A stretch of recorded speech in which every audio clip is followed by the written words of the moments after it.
اعوذ باللہ من الشیطان الرجیم بسم اللہ الرحمن الرحیم الحمد للہ رب العالمین والصلاة والسلام علی سید الانبیاء خاتم المرسلین سیدنا و مولانا ابی القاسم محمد اللہم صلی علی محمد وعلی محمد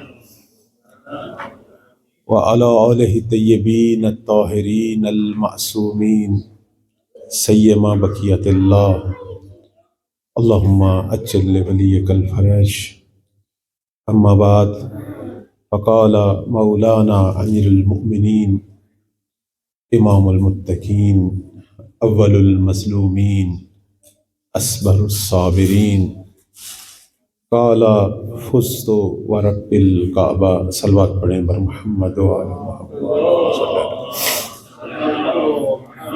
اللہ علیہ وسلم۔ ہمارے مولا امیر کائنات کا ضربت کے بعد یہ جو جملہ ہے جو معمولاً مصائب میں پڑھا جاتا ہے، میں نے اس جملے کو عنوان قرار دیا آج کی گفتگو کا، چونکہ یہ جملہ جو ہے، یہ فرمان میرے مولا کی پوری زندگی کا نچوڑ ہے۔ ویسے صاحبان معرفت یہ کہا کرتے ہیں کہ کسی بھی انسان کی زندگی کے آخری لحظات اس کی پوری زندگی کا خلاصہ ہوتے ہیں۔ مولا نے قیامت تک آنے والے اہل ایمان، اہل انتظار سب کو اپنے اس مختصر سے فرمان میں بتا دیا کہ علی کیا تھے اور علی جیسا بننا ہے تو پھر کیسا ہونا ہو۔ فرمایا کہ خدا کی قسم علی کامیاب ہو گئے۔ رمز کامیابی کیا ہے، بس اسی کو اپنے چند لفظوں میں نے بیان کرنا ہے۔ پروردگار توفیق دے، آج شب قدر ہے اور شب شہادت ہے، اس شب کی سعادتیں ہمارے شامل حال ہوں، ہماری دعائیں قبول ہوں جو دعائیں اپنے دلوں میں لے کر بیٹھے۔ پروردگار ہم کو توفیق دے اس عظیم الشان امام کے اس فرمان کو سمجھیں اور اسے اپنے وجود میں حس کریں انشاءاللہ۔ میرے مولا نے فرمایا آخری وقت میں کہ میں کامیاب ہوا، یعنی ایک بہت بڑا درس جو ہے اگر ہم اس جملے سے لیں اپنے سادہ لفظوں میں تو وہ عاقبت بخیری ہونا ہے، کہ انسان کی کامیابی یہ ہے کہ وہ کس عالم میں اس جہان فانی کو چھوڑ کر اللہ کی بارگاہ میں جا رہا ہے۔ اصل اس کی کامیابی یہ ہے، باقی زندگی کا زرق و برق نہ دیکھیں، اصل یہ لحظات ہیں کہ اس دنیا کو جہاں اللہ نے اسے موقتاً بھیجا، عارضی طور پر بھیجا، چونکہ یہ جہاں ہمارے لیے نہیں ہے، ہم مہمان ہیں اس دنیا میں، لیکن کس عالم میں اب اسے چھوڑ کر جا رہے ہیں، یہ بہت اہم ہے۔ بس اوقات لوگوں کو یہ احساس ہی نہیں ہوتا کہ ہمارا کیا بننا ہے۔ آپ کسی کے بارے میں کچھ نہیں کہہ سکتے، ہم اپنے بارے میں بھی کچھ نہیں کہہ سکتے، لیکن زندگی ہے، نشیب و فراز ہیں، بڑی بڑی ہستیاں وقت کا پتہ نہیں چلتا، ایک دم کیا سے کیا ہو جاتی ہے۔ اب یہ تاریخ کا ایک چھوٹا سا فراز ہے جو آپ کی خدمت میں بیان کروں گا۔ اہل سنت کے ایک بزرگ عالم دین جناب مسعودی نے اپنی کتاب مروج الذہب میں یہ لکھا ہے، اور بہت اہم، ہمارے لیے بہت بڑا درس ہے کہ رسالت مآب صلی اللہ علیہ وآلہ وسلم کا زمانہ ہے۔ اللہم صلی علی محمد وعلی محمد۔ پیغمبر اسلام تشریف فرما ہیں اور ساتھ جناب زبیر مولا کائنات ہیں۔ زبیر بہت ہی محبت سے مولا کائنات کو دیکھ رہے ہیں، بڑا پیار تھا جناب زبیر کا امیر المومنین سے، بہت ہی پیار تھا، بڑی محبت سے دیکھ رہے ہیں۔ پیغمبر نے فرمایا زبیر تجھے علی سے محبت ہے؟ کہنے لگا کہ کیوں نہ ہو، آخر علی میرا خونی تعلق ہے میرا علی سے، چونکہ جناب زبیر جو ہیں وہ مولا علی اور پیغمبر دونوں کی پھوپھی کے بیٹے تھے، جناب صفیہ کے فرزند تھے۔ کیوں نہ ہو میرا علی سے پیار؟ آخر علی سے میرا خونی تعلق ہے، محبت ہے مجھے علی سے۔ تو پیغمبر اسلام نے، بالآخر وہ نبی خدا ہے، عالم الغیب ہیں، آنے والے دور سے ایک پردہ اٹھایا، کہنے لگے زبیر ایک وقت آنے والا ہے کہ تو علی کے مد مقابل ظالم بن کے کھڑا ہوگا۔ جب یہ سنا تو کہنے لگا یا رسول اللہ میں زبیر؟ فرمایا ہاں تو ہی۔ زبیر کو یقین نہیں آ رہا تھا، بلکہ اس زمانے میں شاید کسی کو بھی یقین نہ آئے۔ آج تو ہم 1400 سال بعد یہ بات جو ہے وہ بیان کر رہے ہیں، چونکہ ہم دیکھ چکے، پڑھ چکے، سن چکے کہ زبیر نے کیا کیا ظلم کیے اسی علی کے ساتھ، کہ جس کے بغیر وہ ایک لحظہ بھی نہیں رہ سکتا تھا، ایک لحظہ بھی نہیں۔ زبیر کوئی چھوٹی شخصیت نہیں ہے، 16 سال کی عمر میں مسلمان ہوئے، بڑی خدمات ہیں دین اسلام پہ زبیر نے کم خرچ نہیں کیا، بڑی بڑی جنگوں میں زبیر صف اول کے مجاہد۔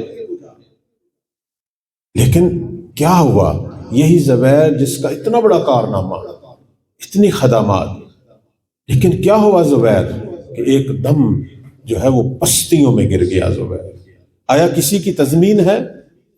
زبیر جیسی شخصیت جس کی اتنی خدمات، لیکن جب گرنے لگا پستیوں میں تو روک نہیں سکا اپنے آپ کو۔ آیا ہمارے لیے کوئی تضمین ہے؟ اس وقت سب سے بڑا سوال ہے، شاید ہمارا، آپ کا، سب کا، کیا کریں کہ ہماری یہ دینداری جسے ابھی ہم سمجھتے ہیں کہ ہم دیندار ہیں، ہم راہ علی پہ ہیں، ہم راہ حسین پہ ہیں، کیا کریں اس پہ باقی رہیں، کہیں ہم نہ سقوط کر جائیں، کہیں ہم نہ گر جائیں پستیوں میں؟ کوئی تضمین ہے اس کی؟ بہت سارے لوگ جو ہے یہ پوچھتے ہیں کہ آقا کیا کریں ہم؟ بس اوقات ہم عبادتیں کر رہے ہوتے ہیں، ہم عزاداری بھی کر رہے ہوتے ہیں، اہل نماز ہیں، اہل روزہ ہیں، اہل عزاداری ہیں، اہل توسل ہیں، آنسو بھی ہیں جو محبت اہل بیت میں ہماری آنکھوں سے بہتے ہیں۔ آیا یہ ساری تضمین ہے ہمارے لیے؟ نہیں ہے، بلکہ میں کہوں اہل فکر ہیں، اہل علم ہیں، بلکہ خدمت خلق کرنے والے، یہ ساری چیزیں ہماری ضمانت بن سکتی ہیں کہ ہم عاقبت بالخیر ہوں؟ نہیں بن سکتی، یہ ساری چیزیں نہیں بن سکتی۔ ایک بہت بڑی ہستی اسی قوم کے اندر، یہ تو علماء اخلاق یہ واقعہ بیان کرتے ہیں کہ آیت اللہ العظمیٰ آغا گل پیغانی رحمت اللہ علیہ کہتے ہیں اپنے ایک ہم صحبت، ہم مباحثہ، وہ بھی بہت بڑے عالم تھے، استاد تھے حوزے کے، بہت ساری کتابوں کے مصنف اور بہت زیادہ معروف شخصیت ہے، میں نام نہیں لینا چاہتا ان کا۔ ایک دفعہ پتہ چلا کہ حالت احتضار میں ہیں، گئے ان کی خدمت میں ملنے کے لیے، لیکن وہ عجیب سے عالم میں تھا، یعنی ساری زندگی درس دینے والا، وعظ و نصیحت کرنے والا، ہزاروں شاگردوں کو علمی، بلکہ میں کہوں گا تہذیب نفس کے حوالے سے پرورش دینے والا، لیکن جب دنیا سے جا رہا ہے کفر کے عالم میں جا رہا ہے۔ چونکہ ان کے آخری الفاظ دیکھا، آغا گل بیگانی کو دیکھ کے کہنے لگا میں تجھ سے زیادہ بڑا عالم تھا، میری استعداد تجھ سے زیادہ تھی، ہم مباحثہ کرتے تھے، میں تجھ سے زیادہ بابصیرت، علم میں تجھ سے بڑا، میرے شاگرد تجھ سے زیادہ، میرا درس میں رش تجھ سے زیادہ، میری کتابیں تجھ سے زیادہ، لیکن خدا نے اچھا نہیں کیا، میرے ساتھ ظلم کیا، تجھے مرجع جہاں بنایا اور میں گمنامی کی زندگی میں دنیا سے جا رہا ہوں۔ آیت اللہ نے کہا افسوس، استغفار کر، توبہ کر اے فلانی، یہ آخری وقت ہے، توبہ کر۔ کہنے لگا نہیں توبہ کروں گا، میں سمجھتا ہوں میرے حق میں ظلم ہوا ہے۔ نہیں ہو سکتی تھی توبہ، نہیں ہو سکتی تھی، کیونکہ وہ چیز جو اسے کفر کے عالم میں لے جا رہی تھی وہ اتنی قوی ہو گئی تھی کہ اب اس نے اس کی زبان پہ تالے ڈال دیے، نہیں ہو رہی تھی۔ یہ حقیقت ہے۔ جب ہم ان ہستیوں کو دیکھتے ہیں، زبیر کو، ان جیسے بزرگوں کو، واقعی انسان بس اوقات گھبرا جاتا ہے کہ میرا کیا بنے گا۔ اب تو ہم اس دور میں ہیں کہ جس دور کے بارے میں ہماری احادیث اور روایات میں آیا ہے کہ ایک دور آنے والا ہے آخر الزمان کا، کہ جس میں لوگ صبح مومن ہوں گے، رات کو کافر ہو جائیں گے، یا ایک شخص جو رات کو مومن سویا تھا صبح جب اٹھے گا تو کافر اٹھے گا۔ کیوں؟ کیونکہ وہ اسباب جو لوگوں کو کفر کی طرف لے جانے والے ہوں گے، دین سے خارج کرنے والے ہوں گے، وہ اس دور میں زیادہ ہوں گے۔ اور آج تقریباً ہم اسی دور میں ہیں۔ آپ فتنوں کو تو دیکھیں، جگہ جگہ پہ کون سا فتنہ ہے جو نہیں ہے؟ عقائد کے حوالے سے مختلف فتنوں کا شکار ہیں، فروعی احکام میں، تقلید کے مسائل میں، فرہنگی مسائل میں، سیاسی مسائل میں، اور اس کے بعد اختلاف عظیم جو تشیع کے اندر بپا ہے۔ ہم باقی مسلمانوں کو چھوڑیں، کون سا فتنہ نہیں ہے جو ہمارے اندر ہے؟ کہاں ہے ضمانت دینداری کی؟ بہت سخت ہو گیا ہے۔ میں پڑھ رہا تھا کہ ایت اللہ مرشی نجفی رحمۃ اللہ علیہ، وہ تو بڑے اچھے دور میں تھے ہمارے حساب سے، ان کے بارے میں پڑھ رہا تھا کہ بتاتے ہیں بزرگان کہ آغا مرشی جب صبح نکلتے تھے، حرم کی طرف آتے تھے بالاخر درس کے لیے، نماز کے لیے، تو اللہ تعالیٰ کو 14 معصومین کی قسم دیتے تھے کہ پروردگار تجھے 14 معصوم کی قسم کہ میں جب دوپہر کو گھر پلٹوں تو دینداری کی حالت میں پلٹوں۔ یعنی آیت اللہ مرشی مرجع جہان تشیع اس قدر خوف زدہ تھے ان فتنوں سے جو ابھی حوزے میں ہیں۔ باقی دنیا کا کیا عالم ہے؟ باقی دنیا کا کیا عالم ہے؟ ہم کبھی بھی نہ سوچیں کہ یہ جو بسا اوقات ہم یہ کام کر رہے ہیں، یہ کام ہماری تضمین ہے، نہیں، بلکہ ہمارے اہل معرفت کہتے ہیں کہ یہ ساری چیزیں، نماز، روزہ، عزاداری، توسل، زیارت، یہ سب سبل ہیں۔ جیسے قرآن میں ہے نا سبل کا لفظ، یہ سبل ہے، یہ صراط نہیں ہے۔ ہاں سبل لے جاتے صراط کی طرف ہے، اصل مسئلہ ہے صراط تک پہنچنے کا۔ بلکہ دوسرے لفظوں میں کہوں، یہ سب عبادتیں ہیں عابد بنانے کے لیے، لیکن عبودیت نہیں ہے۔ اصل نقطہ یہاں ہے۔ دیکھیں نماز کے حوالے سے بھی آپ توجہ کریں، کس نے سب سے زیادہ نمازیں پڑھی؟ ابلیس کے بارے میں کہتے ہیں 4000 سال تو اس نے ایک سجدے میں گزاری، 4000 سال۔ اس سے بڑھ کر کون ہو سکتا ہے عبادت گزار؟ لیکن وہ عابد بنا، عبد نہیں بنا۔ لہذا اللہ نے جب ایک چھوٹا سا امتحان لیا ابلیس کا، اس کی عبودیت کھل کے سامنے آ گئی۔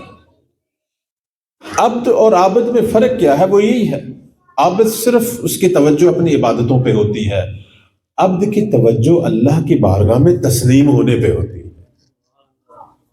تو شک ہو سکتا ہے اس کی اتنی عبادتیں نہ، شاید وہ واجب نمازوں کی حد تک ہی ہو، لیکن فرق ہے نا کہ میں نے کس چیز کو راہ نجات سمجھا ہے۔ راہ نجات جو ہے وہ عبادت میں نہیں ہے، عبادت مقدمہ ہے، سبب ہے، زمینہ ہے، لیکن خود راہ نجات نہیں ہے۔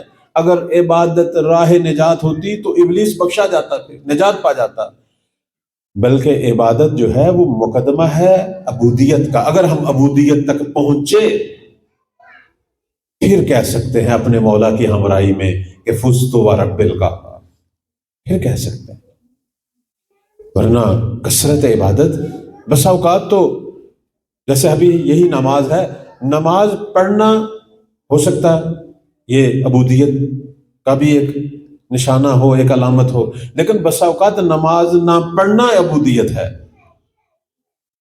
جیسے ایک مثال ہمارے اہل معرفت دیتے ہیں، وہ کہتے ہیں آپ اول وقت کے نمازی ہیں، اول وقت ہو چکا ہے، نماز کا ٹائم ہو چکا ہے، آپ کی والدہ مریض ہے، والد مریض ہے، بوڑھے ہیں، انہوں نے آپ کو کسی کام کے لیے بلا لیا، انہوں نے بلا لیا، آپ کہیں نہیں میں تو اول وقت کا نمازی ہوں، میں تو اپنی نماز کو نہیں چھوڑوں گا۔ اب یہ جو خشک مقدسی وہ دکھا رہا ہے، یہ ہو سکتا ہے عبادت ہو، لیکن یہ عبودیت نہیں۔ یہاں عبادت کو چھوڑنے والا عبد تھا، یہاں عبادت کو چھوڑنے والا، اسی طرح ہر عمل میں دیکھ لیں، معیار اس کی کثرت نہیں ہے، معیار کیفیت ہے، معیار ہماری اندرونی حالت ہے۔ جیسے جہاد کی مثال، کسی وقت جہاد کرنا جو ہے وہ عبدیت ہے، وہ عبودیت ہے، لیکن کسی وقت جو ہے جہاد چھوڑنا جو ہے وہ عبودیت ہے۔ وہ آپ نے وہ مشہور قصہ جو ہے واقعہ ہماری کتابوں میں کہ امیر المومنین نے جب ایک شخص کو پچھاڑا جنگ کے دوران اور اس نے گستاخی کی، لعاب مولا کی صورت مبارکہ پر لعاب پھینکا، مولا نے اسے چھوڑ دیا اس سے۔ پوچھنے والے نے پوچھا، ہے علی کیوں چھوڑا؟ کہا اس کے اس عمل نے مجھے غصہ دلایا، میں تو اللہ کے غصے کی وجہ سے مارتا ہوں، اپنے ذاتی غصے کی وجہ سے نہیں مارتا۔ جب دوبارہ الہی غصہ آئے گا اور میرا غصہ جو ہے وہ ختم ہوگا، پھر میں اسے ماروں گا، اور ہوا بھی ایسے۔ اور جب دوبارہ الہی غصہ آیا، میرے مولا نے اسے جہنم واصل کیا۔ یعنی یہ جملہ ہے میرے مولا کا، فرماتے ہیں کہ ان اقتلہ الا خالصا لوجہ اللہ، علی تو ہمیشہ میدان جنگ میں اگر قتل کرتا ہے کسی کو تو وہ خالصا لوجہ اللہ قتل کرتا ہے۔ اور یہ میرے مولا کا وہ مقام تھا کہ بڑے مشہور شاعر مولانا رومی نے مثنوی معنوی میں 164 نمبر جو نظم اور غزل بیان کی، وہ اسی واقعے کو دیکھتے ہوئے، چونکہ مجھے شعر یاد نہیں، میں نے صرف موبائل میں لکھا ہوا ہے، اشارہ کیا ہوا ہے، تو مولانا نے پوری نظم اسی واقعے کو پڑھنے والی ہے۔ یہاں سے شروع کرتے ہیں، کہتے ہیں از علی آموز اخلاص عمل، اے دنیا والو اگر اخلاص عمل سیکھنا ہے تو علی سے سیکھو، شیر حق را دان متحر از دغل، بہت طولانی غزل ہے۔ اور اس کے بعد میں اس کے شعر دیکھتا رہا، ایک جگہ پہ میں رک گیا اور میں نے اس کو بھی لکھا۔ وہ آ کے بیان کرتے ہیں، پورا واقعہ بیان کرتے ہیں کہ کس طرح امیر المومنین وہ سجدہ گزاروں کے امام، ان کی صورت پہ جب اس نے وہ لعاب کی گستاخی کی تو علی کا رد عمل کیا۔ بہت ہی خوبصورت انداز سے مولانا رومی نے یہ واقعہ بیان کیا۔ ایک جگہ پہ آ کے مولانا رومی ٹھہر گئے اور یہ شعر کہا راز بگشا اے علی مرتضیٰ، اے علی وہ رمز بتا کہ کیوں رکا اور کیوں مارا، وہ رمز تو بتا۔ اور اس کے بعد کہنے لگے اے بس سو القضا حسن القضا، رمز کیا ہے؟ رمز یہی ہے کہ علی نے عابد بن کے نہیں مارنا تھا، مجاہد بن کے نہیں مارنا تھا، عبد بن کے مارنا تھا۔ رمز تو یہی تھا۔ اسی لیے آپ دیکھیں مولا جو ہیں وہ مناجات کے اندر کس طرح اپنے رب سے مخاطب ہوتے تھے، فرمایا کرتے تھے الہی کفالی عزن ان اکون لک عبدن وکفا بی فخرا ان تکون لی ربا، اے میرے پروردگار میں علی کے لیے عزت اور عظمت کے لیے، اگر علی کی عزت اور عظمت کو دیکھنا تو میرے لیے یہی کافی ہے کہ میں علی کا رب تیرے جیسا رب ہو، اور میں علی کے لیے اگر فخر ہے اس کائنات میں تو وہ یہی ہے کہ تیرے جیسا رب میں علی کا رب ہو۔ اور آپ کی خدمت میں عرض کریں کہ یہ عبودیت اور یہ حالت تسلیم جو پروردگار کی بارگاہ میں ہے، یہ وہ رمز ہے کہ جس کی طرف میرے مولا نے آخری لحظات میں اشارہ کیا، فرمایا کہ فزتو ورب الکعبہ، علی کامیاب ہو گیا۔ کیونکہ علی نے اپنی زندگی کے آخری لحظات تک اپنی عبد اور عبودیت کو برقرار رکھا۔ یہی تھا میرے مولا کا وہ مقام۔ اس لیے ہم دیکھتے ہیں کہ اس قدر علی کے انداز میرے رب کو پسند تھے کہ بعض روایات میں آیا ہے کہ جب نبی کریم صلی اللہ علیہ وآلہ وسلم، اللہم صلی علی محمد وآلہ محمد، جب معراج پہ تشریف لے گئے، ویسے تو معراج جو ہے وہ ہماری روایات میں آیا ہے کہ پیغمبر کو 120 بار معراج ہوئی، 2 بار مکہ میں اور 118 بار جو ہے وہ مدینہ میں، کوئی ایک دفعہ تھوڑی معراج ہوئی۔ درست ہے قرآن میں ایک معراج کا ذکر ہوا ہے، آپ احادیث میں دیکھیں کیسے ہو سکتا ہے محبوب کائنات کو اللہ ایک دفعہ بلائے، بار بار بلایا ہے، 120 بار ہمارے پیغمبر گئے ہیں مقام معراج پہ، اور ہر بار جب گئے ہیں تو ایک سلام لے کر آئے ہیں۔ یہ روایات میں ہے کہ جب پیغمبر جاتے تھے وہاں اور رب کی بارگاہ میں راز و نیاز ہوتی تھی، جب پلٹنے لگتے تھے تو پروردگار کہتے تھے اے میرے محبوب، جب تو جا رہا ہے فقرا منی علیہ السلام، جب تو جا تو رہا ہے اور جب زمین پہ پہنچے تو اپنے بھائی علی کو میں رب کی طرف سے سلام کہنا ہے، میرا سلام کہنا۔ کیوں؟ اس لیے ہمارے بزرگان کہتے ہیں کہ یہ جو بعض سوشل میڈیا پر بیٹھ کے لوگ عجیب عجیب باتیں کرتے ہیں کہ یہ شیعہ کیوں کہتے ہیں علی علیہ السلام، بھئی رضی اللہ کہیں یا زیادہ سے زیادہ کرم اللہ وجہ کہیں، یہ ہمارے دو ٹکے کے بعض بیٹھ کر جو ہے وہ تشخیص دے رہے ہوتے ہیں کہ علیہ السلام کہنا چاہیے نہ کہنا چاہیے۔ بھئی تمہاری کیا اوقات ہے کہ جس ہستی کو رب نے 120 دفعہ سلام کہا، تم اس کے بارے میں کہہ رہے ہو کہ اسے علیہ السلام کہنا چاہیے نہ کہنا چاہیے۔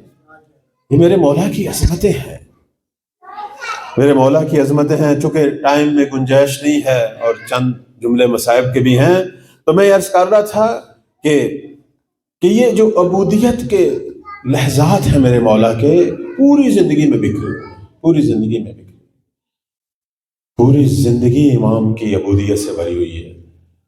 وہ عجیب منظر دیکھیں کہ جب کوفہ میں امیر کائنات خلیفہ تھے، ایک مولا کی ایک خوبصورت عادت جسے کہہ لیں، زمین سے کھجور کی گری ہوئی گٹھلیاں اٹھایا کرتے تھے، اور کوفہ کے باہر ایک باغ میرے مولا نے اسی زمین پہ گری ہوئی گٹھلیوں سے، کہتے ہیں 1,00,000 درخت تھا کھجور کا اس میں، اور وہ باغ کس کے لیے؟ کوفہ کے فقراء کے، مساکین کے لیے وہ باغ۔ آخری وقت میں ضربت کے بعد جب میرے مولا نے وصیتیں کی تھیں، اس میں ایک وصیت جو کی، اپنے فرزندان کو کہا اے حسن و حسین، یہ جو باغ ہے کوفہ کے باہر، یہ وراثت کا حصہ نہیں ہے، یہ فقراء اور مساکین کا ہے، یہ ان کے لیے میں نے لگایا ہے، تمہارا حق نہیں ہے اس باغ سے کچھ کھاؤ، ہاں اگر کبھی تم پر بھی وہی حالت طاری ہوئی جو کوفہ کے فقراء پہ، یعنی اگر تم فقیر ہو جاؤ پھر اس باغ سے کھانا، لیکن اتنا ہی کھانا جتنا ایک فقیر کھاتا ہے۔ اللہ، یہ عبودیت نہیں ہے میرے مولا کی۔ یہ شب ضربت صرف کہتے ہیں فرزندان علی یتیم نہیں ہوئے تھے، سارے کوفہ کے یتیم دوبارہ یتیم ہوئے۔ ایک صحابی ہے مولا کے، کہتے ہیں کہ میں ایک دفعہ کوفہ کی گلیوں سے گزر رہا تھا، میں نے دیکھا مولا اس زمانے میں اہواز سے شہد کے مشکیزے آئے ہوئے تھے، میرے مولا جو ہیں وہ اپنے ہاتھ سے شہد مشکیزوں سے لے کر کوفہ کے یتیموں کو باری باری اپنی گود میں بٹھاتے تھے اور ان کو شہد کھلا رہے تھے۔ اس نے کہا کہ مولا آپ شہد بانٹ دیتے، اتنی زحمت جو کر رہے ہیں، ہر گلی میں جا رہے ہیں اور ہر بیوہ کے گھر کے دروازے پہ بیٹھتے ہیں اور اس کے بچوں کو بلاتے ہیں اور اپنی گود میں بچوں کو شہد کھلا رہے ہیں اپنے ہاتھ سے، تو آپ ویسے ہی گھروں میں شہد بانٹ دیں۔ میرے مولا نے کہا ہے فلاں بات شہد بانٹنے کی نہیں ہے، بات احساس یتیمی کو ختم کرنے کی ہے۔ آج جب یہ شہد آیا اور میں نے کوفہ میں شہد بانٹا، پتہ نہیں کتنے ہی بچے اپنے باپ کے ہاتھوں سے شہد کھا رہے ہیں، تو ان یتیموں کا باپ میں علی ہوں نا، تو میں اپنے ہاتھ سے انہیں شہد کھلاؤں۔ اللہ اکبر۔ اس لیے کہتے ہیں کہ جب وہ ضربت لگی تھی اور طبیب کو جب بلایا گیا اور اس طبیب نے جب مولا کی ضربت والی جگہ دیکھی نا، اس ملعون نے 1,000 دینار کا وہ زہر لیا تھا جس میں اس تلوار کو مسموم کیا تھا ابن ملجم نے۔ کہتے ہیں طبیب نے جب ضربت والی جگہ کو دیکھا تو اس نے اپنا وہ بیگ دوبارہ باندھ دیا اور اٹھ کے جانے لگا۔ امام حسن مجتبیٰ پیچھے بھاگے کہ طبیب کیا ہوا، تو جا رہا ہے؟ اس نے کہا کہ یہ جو زہر لگا ہوا ہے، اب بس اپنے بابا سے کہو آخری وصیتیں کر۔ اللہ، آخری وصیتیں کر۔ کہتے ہیں اس وقت مولا حسین کی آہ نکلی، کہنے لگے طبیب آخر کوئی چیز تو بتا نا۔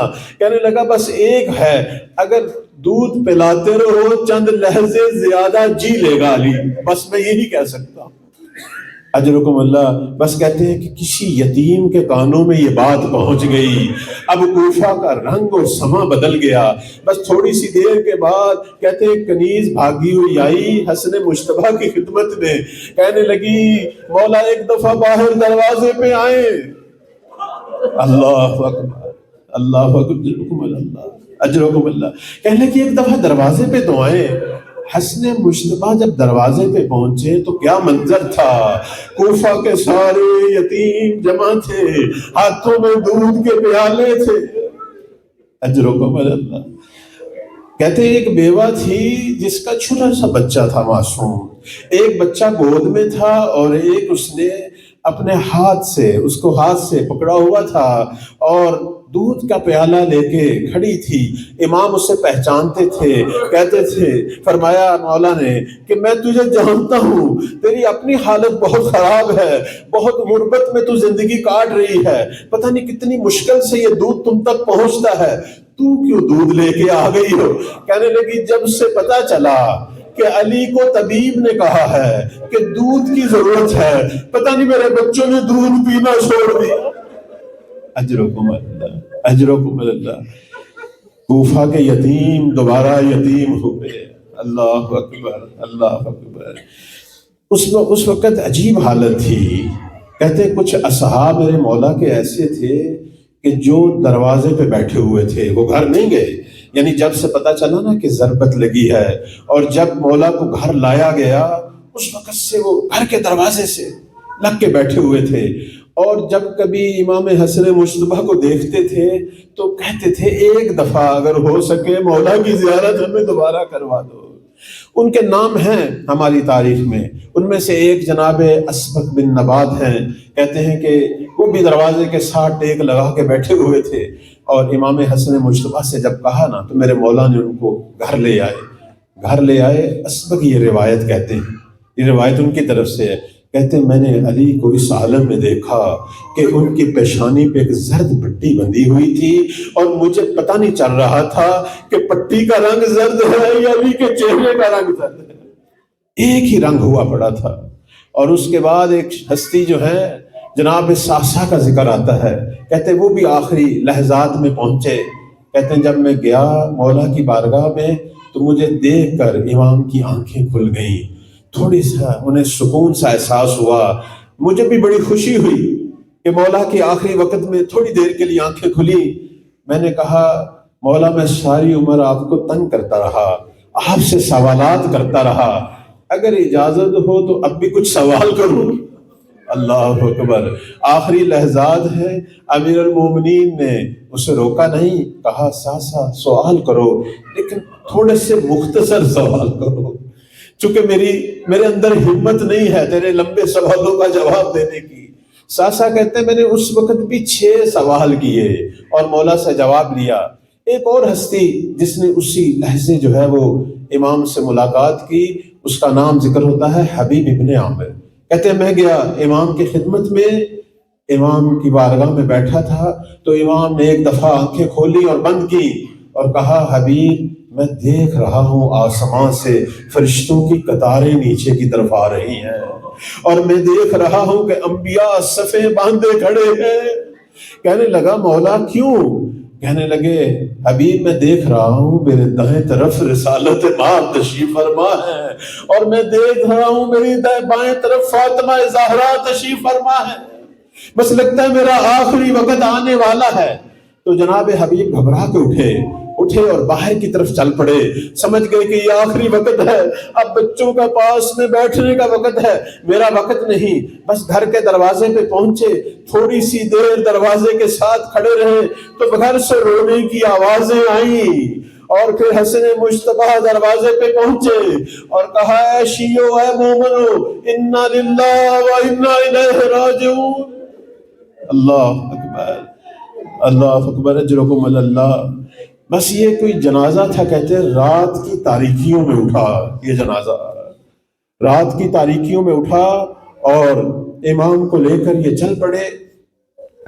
اب جنازے کے بارے میں ہمارے مقاتل یہ کہتے ہیں، بعض کہتے ہیں کہ جنازے کو آگے سے مولا حسن اور حسین نے اٹھایا تھا اور پیچھے سے مولا عباس محمد حنفیہ، لیکن بعض نے ایک اور طرح کی روایت نقل کی، کہتے ہیں جنازے کو پیچھے سے اٹھایا گیا تھا، آگے سے معلوم نہیں تھا کس نے اٹھایا ہے، بس جنازہ جا رہا تھا اور ایک جگہ پہ جنازہ پہنچا اور آگے سے جھکنے لگا، بس وہی جگہ تھی میرے مولا کے دفن ہونے کی۔ اب امام حسن مجتبیٰ کی روایت ہے، کہتے ہیں ہم نے وہ جگہ کھودنی شروع کی، نیچے کوئی پتھر تھا کہ جس سے جب ہلایا گیا تو ایک آمادہ شدہ قبر دیکھی، اور اس قبر میں ایک پتھر پہ لکھا ہوا تھا کہ یہ قبر ہے آخری نبی کے وصی علی ابن ابی طالب کی، کہ جس قبر کو آدم نبی نے بنایا اپنے ہاتھ سے۔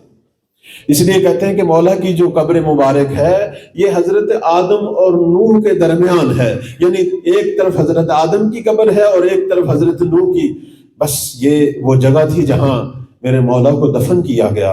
اور پھر قبر کا نشان مٹایا گیا، کہتے ہیں یہ نشان امام صادق کے زمانے تک ظاہر نہیں ہوا، اور اس کو مٹانے کی وجہ بھی تھی، اور وہ وجہ حجاج کے دور میں ظاہر ہوئی۔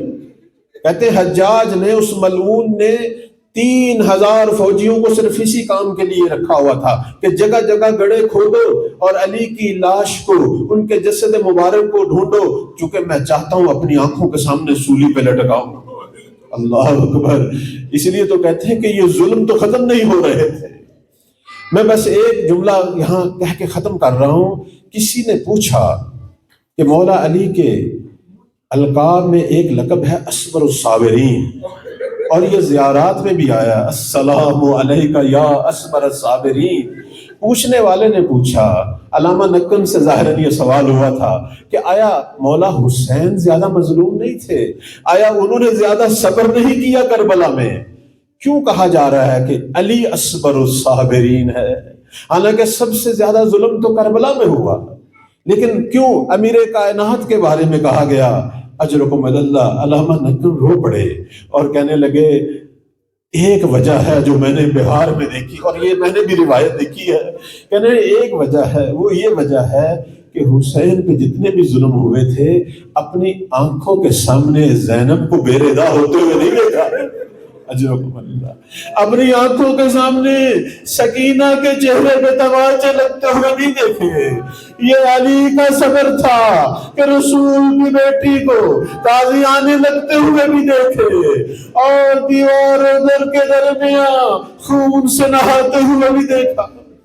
اجرکم اللہ، اجرکم اللہ۔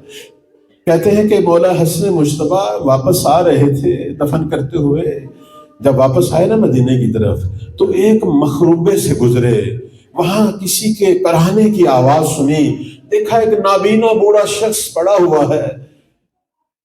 کیوں کرا رہے ہو؟ کیا ہوا تجھے؟ کہنے لگا مجھے ہر روز کوئی آتا تھا کھانا کھلاتا تھا، 3 دن ہو گئے کوئی نہیں آیا۔ اجرکم اللہ۔ امام حسن مجتبیٰ اس کے پاس بیٹھے، کہنے لگے وہ جو تجھے کھانا کھلانے آتا تھا تجھے پتا ہے اس کا نام کیا تھا؟ کہنے لگا نام کا تو نہیں پتا، کئی دفعہ میں نے پوچھا، بس اس نے ایک دفعہ یہی کہا غریب جالس غریبا، ایک غریب کے پاس آ کے بیٹھ گیا، تو نے میرا نام پوچھ کے کیا کرنا ہے؟ کہنے لگے اس کی کوئی نشانی؟ تو وہ نابینا کہنے لگا نشانی یہ ہے کہ جو اس کے بدن سے خوشبو آتی تھی آج تیرے بدن سے آ رہی۔ اجرکم اللہ، اجرکم اللہ۔ اور اس کے بعد کہنے لگا ایک اور نشانی بھی ہے، وہ مجھے کھانا بھی کھلاتے تھے اور تسبیح پروردگار بھی کرتے تھے، اور جب تسبیح کرتے تھے مجھے ایسے لگتا تھا پورے در و دیوار تسبیح کر رہے ہیں اس کے ساتھ۔ تو امام رونے لگے، کہنے لگے اے نبینا وہ میرا باپ علی تھا اور وہ دنیا سے چلا گیا، آج کوفہ یتیم ہو گیا، آج سارے شیعہ یتیم ہو گئے۔ اللہ لعنت اللہ علی الظالمین۔